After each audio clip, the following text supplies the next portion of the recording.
Hello छोकराओ, केम छो बधा? मजामां? कालनो आपणो पहेलो लेक्चर हतो विद्युत प्रवाह।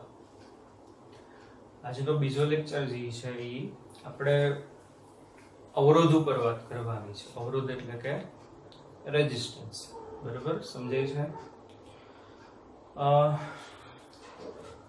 અવરોધની આપણે વાત કરીએ તો સૌપ્રથમ કોઈ પણ વાહકતાર જે હશે એ વાહકતારનો અવરોધ એટલે શું? આપણે ખબર છે કે કોઈ પણ વાહકતાર હશે, વાહકતારમાં એના લેટિસ બિંદુઓ ઉપર ધન આયનો ગોઠવાયેલા હશે। ઇલેક્ટ્રોન તે વચ્ચેના અવકાશમાં સતત શું કરતા હશે? અસ્તવ્યસ્ત ગતિ કરતા હોય। અસ્તવ્યસ્ત ગતિ દરમિયાન એ ઇલેક્ટ્રોન ધન આયનો સાથે અથડામણ અનુભવે અને અથડામણ અનુભવે છે અને તેની ગતિ શું થાય છે? તો કે અવરોધાય છે। તો સાદી રીતે, સિમ્પલ રીતે જો આપણે સમજવું હોય તો આપણે એમ કહી શકીએ કે ભાઈ ઇલેક્ટ્રોનની ગતિ જે અવરોધાય છે વાહકતારના જે ગુણધર્મને કારણે એને શું કહેવામાં આવે? તો કે અવરોધ કહેવામાં આવે। હવે અવરોધ માટે સૌપ્રથમ પહેલા આપણે ઓહમનો નિયમ જોશું। દાખલા તરીકે L લંબાઈનો એક તાર છે, તેના સાથે V વોલ્ટની પાવર સપ્લાય જોડેલી છે અને તેમાંથી ધારો કે I જેટલો પ્રવાહ પસાર થઈ છે, તો શું થશે કે ભાઈ ઓહમ નામના વૈજ્ઞાનિકે એવું કીધું કે ભાઈ V is proportional to I। તો V is proportional to I મતલબ શું? તો કે નિશ્ચિત ભૌતિક પરિસ્થિતિમાં રાખેલા। હવે નિશ્ચિત ભૌતિક પરિસ્થિતિ એટલે શું? તો નિશ્ચિત ભૌતિક પરિસ્થિતિ કોને કહેવાય? કોઈ પણ આપેલો તાર હશે, તારનું તાપમાન, દબાણ, બરોબર, ઈ બધી પરિસ્થિતિઓને એની કેવી પરિસ્થિતિઓ કહેવાય? ભૌતિક પરિસ્થિતિ। દાખલા તરીકે કોઈ તાર છે એનું તાપમાન બદલાતું નથી, દબાણ બદલાતું નથી, તો એવો જે તાર હશે ઈ તારના વાહક તારમાંથી પસાર થતો પ્રવાહ તેના બે છેડા વચ્ચે લાગુ પાડેલા વિદ્યુત સ્થિતિમાનના તફાવતના શું હોય છે? તો કે સમપ્રમાણમાં હોય છે। સમજાય છે કે નહીં? તાર છે, તારનું તાપમાન અચળ, દબાણ અચળ, પરિમાણ અચળ, તો આ વાહક તારમાંથી પસાર થતો પ્રવાહ કોના ઉપર આધાર રાખશે? તે તારના બે છેડા વચ્ચે લાગુ પાડેલા વિદ્યુત સ્થિતિમાનના તફાવત ઉપર। અને કેવી રીતે હશે? તો કે તેના સમપ્રમાણમાં। therefore V is proportional to I। વચ્ચેથી ચલનની નિશાની દૂર કરી એટલે કે અચળાંક મૂકવો પડે, તો માટે V બરાબર શું થશે? તો કે IR। R ને શું કહેવામાં આવશે? વાહકતાનો અચળાંક, અને તે અચળાંકને શું કહેવામાં આવે છે? તો કે અવરોધ। બરાબર, સિમ્પલ વસ્તુ છે, બહુ કઈ જજો અઘરું છે નહીં। આમાંથી R ને તમે કરતા બનો એટલે R is equal to V upon I, તો એનો એકમ તથા પારિમાણિક સૂત્ર શું થશે? R બરાબર V upon I મુજબથી એકમ થશે વોલ્ટ પર એમ્પિયર। એનો બીજો એકમ વૈજ્ઞાનિકના નામ ઉપરથી શું થશે? તો કે ઓહમ। એનું પારિમાણિક સૂત્ર જે છે આપણે જોઈએ તો શું થશે? 12 - 32 M1 L2 T - 3 અને A - 2। હવે આ જે વાહકતાનો અવરોધ જે છે એ કઈ કઈ બાબતો ઉપર આધાર રાખે આપણે એના વિશે જોઈએ। તો પહેલી બાબત જે છે એ શું છે? તો કે દ્રવ્યની જાત ઉપર। કેના ઉપર આધાર રાખે છે? દ્રવ્યની જાત। તો દ્રવ્યની જાત ઉપર જે આધાર રાખશે, દાખલા તરીકે કોઈ તાર છે, બરોબર, ઈ તારના બે છેડા વચ્ચે એનો વિદ્યુત સ્થિતિમાનનો તફાવત V, બરોબર, પ્રવાહ I, બરોબર, એનું તાપમાન T, બધું અચળ છે। V બદલાતો નથી, I બદલાતો નથી, તાપમાન જ બદલાતું, બધું અચળ હોવા છતાં પણ માની લો બે તાર છે, દાખલા તરીકે એક નિક્રોમનો તાર છે અને કોપરનો તાર છે, બંને તાર માટે V સમાન, I સમાન, T સમાન, તેમ છતાં પણ બંનેનું દ્રવ્ય અલગ અલગ છે, બંનેનું બંધારણ અલગ અલગ હોવાથી નિક્રોમ તારનો અવરોધ કોપર તારના અવરોધ કરતા આશરે કેટલા ગણો હોય છે? તો કે 60 ગણો હોય છે। સમજાય છે? બીજી બાબત જે છે એના પરિમાણ ઉપર આધાર રાખે। દાખલા તરીકે L લંબાઈનો તાર છે, તેના બે છેડા વચ્ચે V વોલ્ટની પાવર સપ્લાય જોડેલી છે, R છેદનું ક્ષેત્રફળ A છે, તો આના માટે V બરાબર શું થશે? IR। તો R બરાબર શું થશે? V upon I। હવે આપણે શું કરવામાં આવે કે બે સમાન લંબાઈના અને સમાન આડછેદ દ્વારા તારને એકબીજા સાથે જોડી દેવામાં આવે અને બારેથી 20 વોલ્ટની પાવર સપ્લાય જોડવામાં આવે. શું જોડવામાં આવે છે? 20 વોલ્ટની પાવર સપ્લાય. તો બનશે શું? જોવો છે આ બે તારનું જે જોડાણ થયું કોના જેવું થશે? શ્રેણી જોડાણ જેવું થશે. મતલબ પહેલા તારમાંથી પસાર થતો પ્રવાહ પણ I હશે, બીજા તારમાંથી પસાર થતો પ્રવાહ પણ કેટલો હશે? I હશે. પણ આના બે છેડા વચ્ચેના વોલ્ટેજ V અને બે છેડા વચ્ચેના વોલ્ટેજ V, તો ટોટલ વોલ્ટેજ જે થશે કેટલા થશે? V ડેશ બરાબર 2V. માટે આ રચનાનો નવો અવરોધ R ડેશ બરાબર V dash upon I dash, V dash બરાબર 2V. I ડેશ ની બદલાય કારણ કે I સમાન છે. સમજાય છે કે નહીં? બરોબર. પણ V અપોન I મુજબ આ સૂત્રો પરથી આપણે કહી શકીએ R થશે માટે 2R. તો એનો મતલબ શું થશે કે ભાઈ લંબાઈ ડબલ કરવામાં આવે. શું કરવામાં આવે? લંબાઈ. તો લંબાઈ જો તમે ડબલ કરશો બરોબર તો એનો અવરોધ પણ 2 ગણો થશે. માટે કોઈ પણ વાહકતાનો અવરોધ જે છે તેની લંબાઈને શું હોય? સમપ્રમાણમાં હોય. એક બીજો કિસ્સો લઈએ. દાખલા તરીકે આપેલો આ જે L લંબાઈનો આડછેદવાળો તાર હતો તેની લંબાઈને સમાંતર. કેવી રીતે? લંબાઈને સમાંતર બે ભાગ કરવામાં આવે તો બંનેના ક્ષેત્રફળ કેવા થઈ જશે? અડધા અડધા થઈ જશે. હવે જો તે બંનેને આ રીતે જોડી દેવામાં આવે તો આજે એનું કનેક્શન થશે. કઈ રીતનું થશે? તો કે સમાંતર કનેક્શન જેવું થશે. અહીંથી I જેટલો પ્રવાહ આવશે, બંનેમાંથી અડધો અડધો ડિવાઈડ થાય એટલે અહીંયા કેટલો આવશે? I/2. અહીંયા પણ કેટલો આવશે? I/2. તો સમાંતર જોડાણ જેવું હોવાથી બેયના છેડા વચ્ચેનો V કેવો? સમાન. પરંતુ કરંટ કેવો થશે? અડધો અડધો. એટલે I ડેશ બરાબર I/2. એટલે R ડેશ બરાબર V dash upon I dash. માટે V upon I dash. V સમાન છે, I ડેશ ની બદલે શું થશે? I/2. માટે આમાં પણ અવરોધ કેટલો થયો? ડબલ જેટલો થયો. તો એમ કહી શકાશે કે ક્ષેત્રફળ અડધું થતા આડછેદનું ક્ષેત્રફળ અડધું થયું પણ અવરોધ કેવો થયો? ડબલ. એનો મતલબ શું થશે કે અવરોધ જે છે આડછેદના ક્ષેત્રફળના કેવું છે? તો કે વ્યસ્ત પ્રમાણમાં છે. માટે R is proportional to L અને R is proportional to 1/A. Therefore R is proportional to L/A. પછીથી ચલનની નિશાની દૂર કરવામાં આવે એટલે અહીં પણ કંઈક અચળાંક મૂકવામાં આવશે જેને કહેવામાં આવે ρ. Therefore R is equal to L/A. બરોબર. આટલું તમે નોટ ડાઉન કરી લેશો વિડિયો પોઝ કરીને.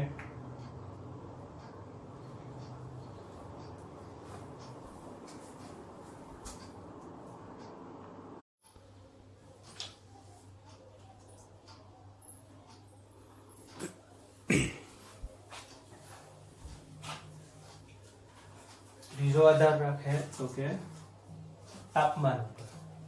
બે આધાર જોઈએ આપણે. ત્રીજો આધાર રાખશે તાપમાન. તો જો તાપમાન ઉપર કઈ રીતે આધાર રાખશે? આપણે ટેક્સ્ટ બુકમાં આગળ આવશે જ કે કોઈ પણ વાહકતાનું જો તમે તાપમાન વધારશો તો તાપમાન વધારતા શું થશે? તો કે એના લેટિસ બિંદુઓ ઉપરના જે ધન આયનો હશે એનું વાઇબ્રેશન વધી જશે. વાઇબ્રેશન વધે એને પરિણામે કે જે ધીમે ધીમે દોલન કરતા હતા એની બદલે એનું વાઇબ્રેશન વધી જશે. તો ઇલેક્ટ્રોનને વચ્ચે જે મુક્ત પથ મળતો એ મુક્ત પથ શું થઈ જશે? તો કે ઘટી જાય. આથી તાપમાન વધારતા શું થશે? તો કે એના અવરોધમાં વધારો થશે. આગળ આવશે આપણે ડિટેલમાં ત્યારે જોશું હજી. તો તાપમાન વધે તો અવરોધ વધશે. હવે દાખલા તરીકે આપણે V વર્સિસ I નો આલેખ જોઈએ. તો V વર્સિસ I નો આલેખ બે અલગ અલગ તાપમાન માટે આપેલો છે, T1 અને T2. V is proportional to 2I, V બરાબર IR. તો R બરાબર શું થશે? V upon I. હવે જો તમે V વર્સિસ I ના આલેખનો જો તમે ઢાળ માપો તો આવડો જે આલેખ છે V વર્સિસ I નો, આ આલેખનો તમે T1 તાપમાને જો તમે ઢાળ માપો તો ઢાળ માપશો તો શું થશે? તો કે એની સામેની બાજુ છેદમાં પાછળની બાજુ પણ સામેની બાજુ છેદમાં પાછળની બાજુ એટલે V upon I. તો આ સૂત્ર મુજબ એમ કહેશે V upon I એટલે કે ઢાળ. એવી રીતે આલેખનો પણ ઢાળ માપી શકો. તો આલેખ પરથી તમે જોઈ શકો છો કે ભાઈ T1 તાપમાને જે છે ઢાળની વેલ્યુ વધુ છે કે પ્રથમ આલેખનો ઢાળ એ બીજા આલેખના ઢાળ કરતા વધુ છે. તો એનો મતલબ શું થશે? આ આલેખનો ઢાળ તમને શું આપે? તો કે અવરોધ આપે. તો એનો મતલબ એમ કે R1 is greater than R2. તો T1 is greater than T2 થશે. તો આ રીતના આલેખ ઉપરના જો પ્રશ્ન આપેલા હોય તો પણ તમે સોલ્વ કરી શકો છો. એક બીજી વસ્તુ ખાસ ધ્યાન રાખવાની, આમાં V વર્સિસ I આપ્યું છે, મે બી પરીક્ષામાં એવું બને કે I વર્સિસ V આપેલું હોઈ શકે. તો I વર્સિસ V આપેલું હશે તો આના કરતા પરિણામ કેવું આવશે તો કે ઉલટું આવશે બરાબર એક વસ્તુ આ ખાસ ધ્યાન રાખવાની આગળ વસ્તુની આપણે જો વાત કરીએ તો હમણાં આપણે સૂત્ર ડિરાઈવ કર્યું કે R = L rho by A જ્યાં રો જે છે રોને શું કહેવામાં આવે છે તો કે અવરોધકતા એટલે કે ઇંગ્લિશમાં એને કહેવામાં આવે રેઝિસ્ટિવિટી અને અવરોધકતાનું બીજું ગુજરાતી નામ છે તો કે વિશિષ્ટ અવરોધ શું કહેવામાં આવે એને વિશિષ્ટ અવરોધ તો રોનું સૂત્ર જો તમે બનાવશો તો રો = શું થશે RA/L બરોબર આ સૂત્ર પરથી જસ્ટ સિમ્પલ વસ્તુ છે એનો એકમ બનાવો તો શું થશે ઓહમ * મીટર પારિમાણિક સૂત્ર 13 - 32 થશે બરોબર હવે જો આપેલા સૂત્રમાં A = 1 મીટર સ્ક્વેર હોય L = 1 મીટર હોય તો શું થશે ρ બરાબર આ તો આનો મતલબ તમે એમ કહી શકો કે એકમ લંબાઈ વાળા એકમ આડછેદનું ક્ષેત્રફળ વાળા તારની અવરોધકતા તેના અવરોધ જેટલી હશે 1 મીટર આડછેદનું ક્ષેત્રફળ વાળા 1 મીટર લંબાઈ વાળા કોઈ પણ તાર જે હશે એની અવરોધકતા તેના જેટલી હશે તો કે એના અવરોધ જેટલી હશે એક વસ્તુ આ બીજું અવરોધકતા જે ρ છે એના વ્યસ્તને શું કહેવામાં આવે વાહકતા એટલે કે કંડક્ટિવિટી જેને સિગ્મા વડે દર્શાવવામાં આવે તો સિગ્મા = શું થશે 1/ρ અમારોની આપણે ફોર્મ્યુલા અનુસાર કિંમત મૂકીએ તો L/RA એનો પછીનું પારિમાણિક સૂત્ર શું થશે તો કે ઓહમ ઇન્વર્સ મીટર ઇન્વર્સ અથવા તો મોહ ઇન્ટુ મીટર ઇન્વર્સ સાયમન અને S એટલે શું તો કે સાયમન પણ કહેવામાં આવે સાયમન ઇન્ટુ મીટર ઇન્વર્સ આ એનું શું થશે તો કે પારિમાણિક સૂત્ર -13/32 અવરોધનું જે વ્યસ્ત હોય અવરોધકતાના વ્યસ્તને વાહકતા કહેવામાં આવે આ ખાસ ધ્યાન રાખજો કે નાનો ડિફરન્સ છે અને અવરોધના વ્યસ્તને વાહકત્વ અને વાહકતા કહેવાય અને આને શું કહેવામાં આવે વાહકત્વ એટલે શું કહેવામાં આવશે કંડક્ટન્સ તો અવરોધનું જે વ્યસ્ત છે એને વાહકત્વ એટલે કે શું કહેવામાં આવે કંડક્ટન્સ તો G = 1/R એનો એકમ થશે ઓહમ ઇન્વર્સ અથવા તો મોહ પણ કહી શકાય G = 1/R આ R ની આપણે વેલ્યુ મૂકી દે L rho by A તો 1/ρ બરાબર આ સૂત્ર અનુસાર આપણે કે 1/ρ બરાબર સિગ્મા therefore 1/ρ ની બદલે સિગ્મા મૂકી દે A/L એમને તો કોના વચ્ચેનો સંબંધ થયો વાહકત્વ અને વાહકતા બરાબર G = સિગ્મા A/L જો આ સૂત્રમાં પણ આપણે એમ કહીએ કે A = 1 metre square L = 1 metre લઈએ તો G બરાબર શું થશે સિગ્મા તો એમ કહી શકાય કે કોઈ તાર હોય એની લંબાઈ 1 મીટર હોય આડછેદનું ક્ષેત્રફળ 1 મીટર સ્ક્વેર હશે તેનું વાહકત્વ અને વાહકતા બંનેના મૂલ્ય કેવા હશે તો કે સમાન હશે બરોબર વિડિયો પોઝ કરીને આટલું કોપી કરી લેજો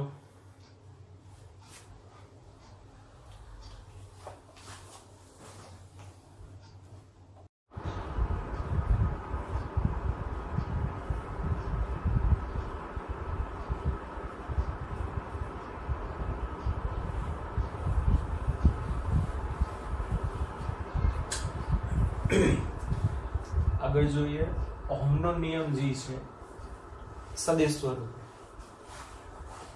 L લંબાઈનો તાર છે બે છેડા વચ્ચે V વોલ્ટની પાવર સપ્લાય જોડેલી છે તેમાંથી I જેટલો પ્રવાહ પસાર થાય છે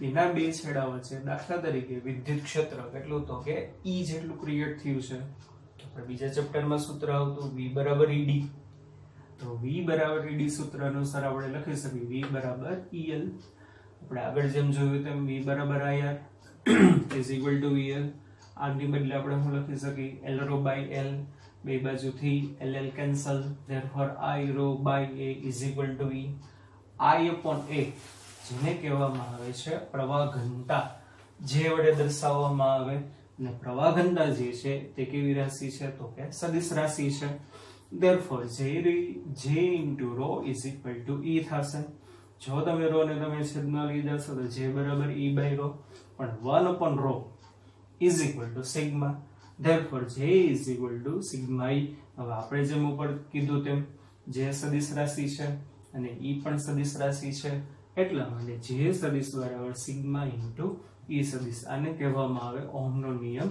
સદિશ સ્વરૂપે પ્રવાહ ઘનતા વિશે આપણે ડિટેલમાં જો વાત કરીએ તો પ્રવાહ ઘનતા ઇંગ્લિશમાં એને કહેવામાં આવે current density J = I/A I = Q q by t થશે, કારણ કે q બરાબર it એ સૂત્ર અનુસાર i ની વેલ્યુ આપણે મૂકી દેવામાં આવે, જેનો એકમ થશે એમ્પિયર પર મીટર સ્ક્વેર, i ની ડાયમેન્શન ફોર્મ્યુલા થશે 0 -2 0 1. જો તમે પ્રવાહ ઘનતાની વ્યાખ્યા આપો તો પ્રવાહ ઘનતાની વ્યાખ્યા સિમ્પલ આપણે સૂત્રો પરથી જ આપી શકીએ કે ભાઈ કોઈ પણ વાહક તાર હશે એમાંથી એકમ સમયમાં આપણે એમ કહી શકીએ કે કોઈ પણ બિંદુ જે છે, કોઈ પણ માની લો વાહક તાર છે, એના કોઈ પણ બિંદુ પાસે પ્રવાહ ઘનતા એટલે શું? તો પ્રવાહ ઘનતા કોને કહેવામાં આવશે? કે ભાઈ વાહક તારના કોઈ પણ બિંદુએ પ્રવાહ ઘનતા એટલે એકમ સમયમાં શું? તો કે એકમ સમયમાં આ વસ્તુ અગત્યની છે. પ્રવાહની દિશાને લંબ શું? તો કે પ્રવાહની દિશાને લંબ એવા એકમ આડછેદનું ક્ષેત્રફળમાંથી પસાર થતા વિદ્યુતભારના જથ્થાને તે બિંદુ પાસેની શું કહેવામાં આવે? પ્રવાહ ઘનતા કહેવામાં આવે. જુદા જુદા બિંદુ પાસે પ્રવાહ ઘનતા કેવી હોવાની છે? અલગ અલગ છે. અલગ અલગ દિશાની પણ ઘનતા કેવી હોવાની છે? અલગ અલગ. એટલા માટે પ્રવાહ ઘનતા કેવી રાશિ લેવામાં આવે છે? સદિશ રાશિ. હવે જો આડછેદ પ્રવાહને લંબ હોય, બરોબર, દાખલા તરીકે આ દિશામાં પ્રવાહ જાય છે અને આડછેદ આમ શું એમ નથી કહેતો કે ભાઈ ક્ષેત્રફળ સદિશ પ્રવાહને લંબ હોય, ક્ષેત્રફળ સદિશ નહીં પણ શું? તો કે આડછેદ જો પ્રવાહને લંબ હશે તો શું થશે? J = I upon A. અને એક બીજી વસ્તુ જો તમે આમાં જોશો તો I અને A વચ્ચેનો એંગલ તો કેવો રહેશે? તો કે 0 જ રહેશે. જો આડછેદ પ્રવાહને લંબ ના હોય, દાખલા તરીકે આ જે વાયર છે એને તમે આમ કટ કરવાને બદલે થોડોક ત્રાસો કાપો, તો થોડોક ત્રાસો કાપશો તો એનો આડછેદ આમ રહેશે. પ્રવાહની દિશા તો આ જ છે. તો પ્રવાહ અને આડછેદ બંને પરસ્પર લંબ નથી, બરોબર. આમાં એંગલ આપણે લેવાનો થશે એરિયલ વેક્ટર અને I વચ્ચેનો. therefore J = I upon A cos theta. therefore I = શું થશે? તો કે J A cos theta. હવે આ વસ્તુ જે આપણે છે અદિશ ગુણાકાર જેવું છે. અદિશ ગુણાકારમાં આવતું a સદિશ ડોટ b સદિશ બરાબર શું થશે? તો કે ab cos theta. તો એના સૂત્ર ઉપરથી આપણે કહી શકીએ કે શું થશે? I = J cos theta. J dot a અને શું કહેવાશે? બે સદિશ રાશિઓનો અદિશ ગુણાકાર. યાદ કરો 11મું ધોરણ.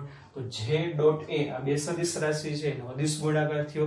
તો ત્રીજી રાશિ જે મળે એ પણ કેવી હોય? તો કે અદિશ હોય. તો I કેવું છે? અદિશ. જે આપણે પહેલા લેક્ચરમાં કીધું હતું કે I જે છે એ કેવી રાશિ છે? તો કે અદિશ રાશિ છે. ઓકે વિદ્યાર્થી મિત્રો, આગળ બીજું આપણે જોઈએ તો કોમ્પિટિટિવ એક્ઝામ જે છે લાઈક જી છે, નીટ છે, એના માટે થોડીક અગત્યની જે ફોર્મ્યુલા છે આ તમે નોટ કરી લેશો.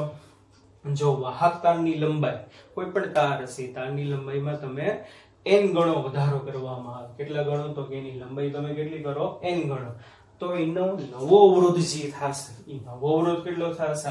r' = n²r. એનો અવરોધ જે છે કેટલો થશે? r' = n²r. એક ઉદાહરણ લઈને આપણે દાખલા તરીકે સમજીએ તો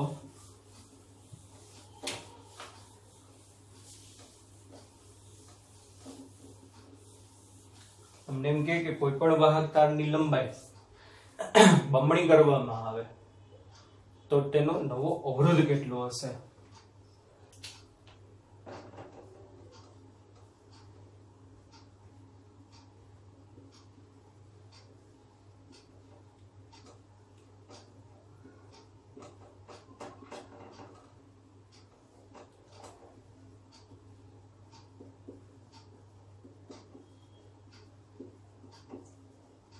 આમાં n ગણી લંબાઈ કરી હતી આપણે, કેટલો કર્યો છે? બમણી. l' = 2l, બરોબર. તો 2 એટલે શું થશે આપણા માટે? n. therefore r' = n²r. આ ફોર્મ્યુલા મુજબ r' = 2² r શું થશે? તો કે 4r. તો આપેલો જે વાહક તાર છે એનો નવો અવરોધ જે છે મૂળ અવરોધ કરતા કેટલા ગણો હશે? તો કે 4 ગણો હશે. કેટલા ગણો હશે? 4 ગણો. હવે દાખલા તરીકે તમને મૂળ અવરોધની વેલ્યુ આપી દીધી હોય 10 ઓહમ, તો જે નવો અવરોધ જે થશે કેટલો થશે? તો કે 40 ઓહમ. એટલે આ એનું કેટલા ગણું થયું. હવે જો તમને પ્રતિશત ફેરફાર પૂછે તો પ્રતિશત ફેરફાર પૂછે તો આપણે આમાં કઈ રીતે ગણી શકશું? જોવો જોઈએ. r ને તમે નીચે લઈ આવો r dash upon r is equal two 4 કાઈ નથી એટલે છેદમાં તમે એક લખી શકો બરાબર બંને બાજુ માત્ર વિયોગ લેવામાં આવે શું લેવામાં આવે બંને બાજુ વિયોગ લેતા અહીંયા શું થશે અને ઈ ગયા તો કે અંશમાં અહીંયા થશે r ડેશ માઈનસ r ના છેદમાં r અહીંયા થશે 4 માઈનસ 1 upon 1 છેદમાં 1 ના લખો તો ચાલશે તો ઇઝ ઇક્વલ ટુ 3 પણ r ડેશ માઈનસ r એટલે શું થશે અંતિમ માઈનસ પ્રારંભિક 11 ધોરણમાં પણ કરતા નવો અવરોધ માઈનસ જૂનો અવરોધ માટે delta r by r is equal to 3 બરોબર તો ડેલ્ટા r બાય r ને શું કહેવામાં આવે અવરોધમાં થતો ફેરફાર યાદ કરવા આપણે કીધેલું છે 11મા ધોરણમાં કે જ્યારે તમારે કોઈ પણ ફેરફાર ગોતવો હોય તો ફેરફાર જે છે ઈ મૂળ રાશિની સાપેક્ષે ગોતવામાં આવે દાખલા તરીકે આપણે ઘણી વખત એમ કે ભાઈ પહેલા તો મને આટલા ટકા આવતા તો આપણે જે કમ્પેરિઝન કરવાની થશે કમ્પેરિઝન કોના સાથે કરવાની થશે તો કે આપણી મૂળ વેલ્યુ સાથે પહેલાની વેલ્યુ સાથે અને જેના સાથે કમ્પેરિઝન કરવાની એટલું યાદ રાખજો એ હંમેશા ક્યાં આવશે તો કે છેદમાં તો આને શું કહેવાશે અવરોધમાં થતો ફેરફાર તેના મૂળ અવરોધની સાપેક્ષે ઇઝ ઇક્વલ ટુ 3 આપણે ટકાવારીમાં કીધું તો ટકાવારીમાં જો તમે જોશો તો શું થશે બંને બાજુ તમે 100 વડે ગુણી નાખો એટલે શું થશે તો કે 300%. તો આનો મતલબ એમ કહેવાય બે અલગ અલગ રીતે પ્રશ્ન પૂછાઈ શકે શું પૂછ્યું છે તમારે જોવાનું છે લંબાઈ બમણી કરતા નવો અવરોધ છે 4 ગણો થાય કેટલા ગણો થશે 4 ગણો અને જો તમને ટકાવારીમાં પૂછે તો ટકાવારીમાં તમે એમ કહી શકો કે અવરોધમાં જે છે 300% નો વધારો થયો હશે કેટલા ટકાનો વધારો થયો હશે 300%. આ વસ્તુ ખાસ યાદ રાખવાની ઘણી વખત તમને જે છે મિત્રો કે લંબાઈનો તમને જે વધારો છે એ બમણો 3 ગણો 4 ગણો 5 ગણો 6 ગણો એવું ના આપે અને તમને એમ કે ભાઈ કોઈ પણ તારની લંબાઈ જે છે દાખલા તરીકે 10% વધારવામાં આવે છે તો પાછા આ રીતે બે પ્રશ્ન પૂછે કે નવો અવરોધ કેટલો હશે અવરોધનો ટકાવારીનો ફેરફાર કેટલો હશે તો જો કઈ રીતે ગણે દાખલા તરીકે આપણે ઈ પણ રીત જોઈ લઈએ દાખલા તરીકે તમને એમ કે ભાઈ કોઈ પણ તારની લંબાઈ જે છે 10% વધારવામાં આવે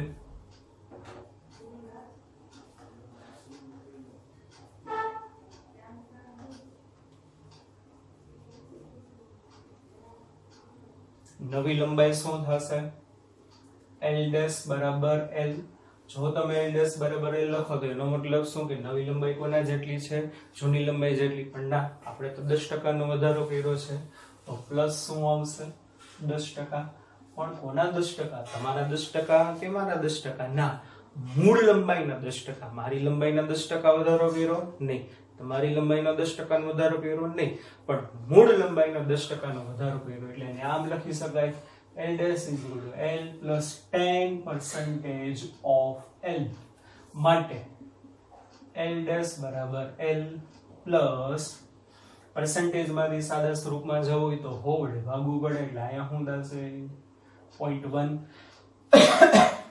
10 ભાગ્યા 100 કરેલો 0.1 L therefore L dash is equal to 1.1 L તો આનો મતલબ એમ કહી શકાય થઈ ગયું હવે જોવો જોઈએ આના જેવું શું કહી શકાશે બોલો કે લંબાઈ 10% વધારો કર્યો લંબાઈમાં 10% વધારો કર્યો ઇટ મીન્સ શું કે તારની લંબાઈ મૂળ લંબાઈ કરતા 1.1 ગણી કરી તો આ મેથડ થી તમે જઈ શકો ચાલો હવે આની તમે જો કમ્પેરિઝન કરશો તો શું થશે L dash is equal to NL તો આ કમ્પેરિઝન મુજબ n બરાબર શું થશે 1.1 therefore શું થશે બોલો જોઈએ મિત્રો r dash is equal to n square r માટે r dash is equal to 1.1 no square into r therefore r dash is equal to 1.21 into r તો આનો મતલબ શું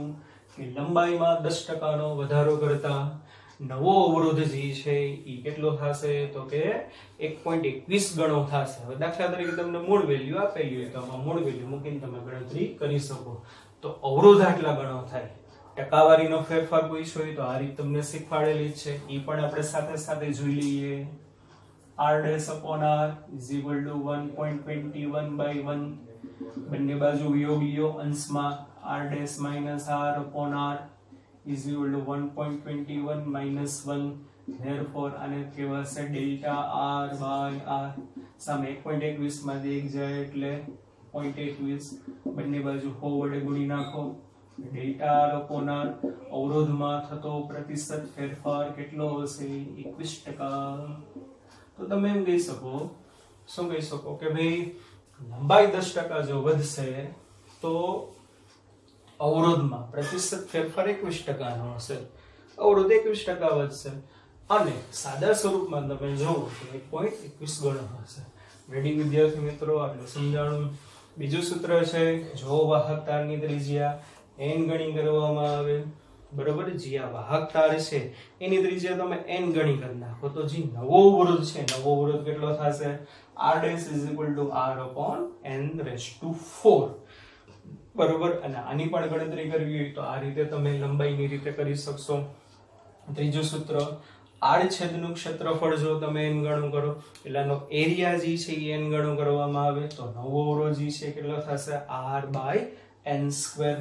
ચોથી ફોર્મ્યુલા છે, જો બે અલગ અલગ તમને તાર આપેલા હોય, બંને તારના દ્રવ્ય અલગ અલગ હોય, પરંતુ બંનેનો v સમાન હોય, i સમાન હોય, તો તેની ત્રિજ્યા અને અવરોધકતા વચ્ચેનો સંબંધ, કોના કોના વચ્ચેનો? ત્રિજ્યા અને અવરોધકતા વચ્ચેનો સંબંધ શું થશે? r is proportional to √ρ. Okay વિદ્યાર્થી મિત્રો, આ તો આપણો અવરોધ ઉપરનો ટોપિક. બરોબર. આશા રાખું બધાને મજા આવી હશે. હવે આપણે અવરોધનો ટોપિક ભણી ગયા, ઘણું બધું ડિટેલમાં જોયું, ટેક્સ્ટ બુકમાંથી હવે તમે જોશો તો ઘણું બધું ખબર પડી જશે.